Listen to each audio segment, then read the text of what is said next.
ত্রয়োদশ জাতীয় সংসদ নির্বাচনে প্রচারণার শেষ দিনে জামায়াত প্রার্থী মাগুরা 1 আসনের আব্দুল মতিন এবং মাগুরা 2 আসনের যে প্রার্থী রয়েছেন এমবি বাকেট, তিনি এই মাগুরা শেষ সময়ের প্রচারণায় তিনি ব্যস্ত সময় পার করছেন এবং আজকে তাদের প্রচারণার একদম শেষ সময়ে এসেছেন। আমরা দেখেছি মাগুরা সকালে যে নোমানী ময়দান রয়েছে সেখানেও জনসভা হয়েছে এবং বিকেলে জামায়াতের অনুষ্ঠিত একটি জনসভা,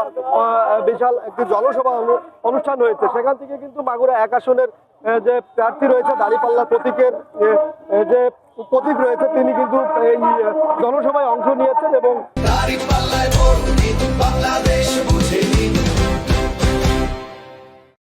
বিভিন্ন নেতাকর্মীরা এখানে এসেছেন এবং মাগুরা নোমানী ময়দান থেকে একটি জনসভা যে মিছিল হয় এই মিছিলটি বেরিয়ে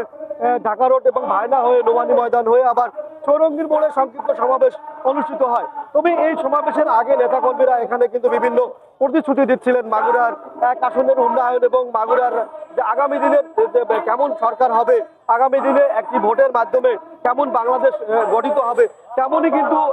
কথা বলছিলেন এই নেতাকর্মীরা। পাশাপাশি কিন্তু এই নির্বাচন একটি গুরুত্বপূর্ণ নির্বাচন রয়েছে, সেই নির্বাচনের অংশ হিসেবে কিন্তু প্রচারণার আজকে শেষ দিন। পাশাপাশি আমি যদি ভোটের চিত্রের কথা বলি, মাগুরা 1 এবং 2 আসন মিলে কিন্তু জামায়াতের 2টি প্রার্থী রয়েছে এবং এদের প্রতিদ্বন্দ্বী হচ্ছে কিন্তু প্রতিদ্বন্দ্বী প্রার্থীরাও রয়েছে, তারাও জনসমাবেশ এবং গণসংযোগ করছেন এবং প্রচারের একদম শেষ সময়ে এসেই প্রার্থীরা একদম ব্যস্ত সময় পার করছেন, এমনটি চিত্র কিন্তু আমরা দেখেছি। পাশাপাশি আইন শৃঙ্খলা রক্ষাকারী বাহিনীর পক্ষ থেকেও কিন্তু কঠোর নিরাপত্তার ব্যবস্থা দিয়ে রাখা হয়েছে এই নির্বাচনকে সামনে রেখে কিন্তু বিশৃঙ্খলা যাতে না ঘটে এবং সুষ্ঠু এবং সুন্দর পরিবেশে এই নির্বাচন সম্পূর্ণ হয় তারই আনুষ্ঠানিকতা রয়েছে। এবং 12 তারিখ যে ত্রয়োদশ জাতীয় সংসদ নির্বাচনের আনুষ্ঠানিকতা রয়েছে সেটা কিন্তু সম্পূর্ণ করবেন এমনটি কিন্তু আমরা দেখেছি এবং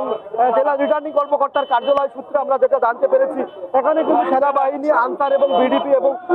সাদা পোশাকের যে সকল আইন শৃঙ্খলা রক্ষাকারী বাহিনীর সদস্যরা রয়েছে তারাও কিন্তু এখানে তারা নিয়োজিত রয়েছেন এবং তারা এই নির্বাচনটাকে সুষ্ঠু এবং অবাধে যাতে গ্রহণযোগ্য হয় তার যে আনুষ্ঠানিকতা রয়েছে সেটা কিন্তু তারা তুলে ধরবেন এমনটিও ছিল।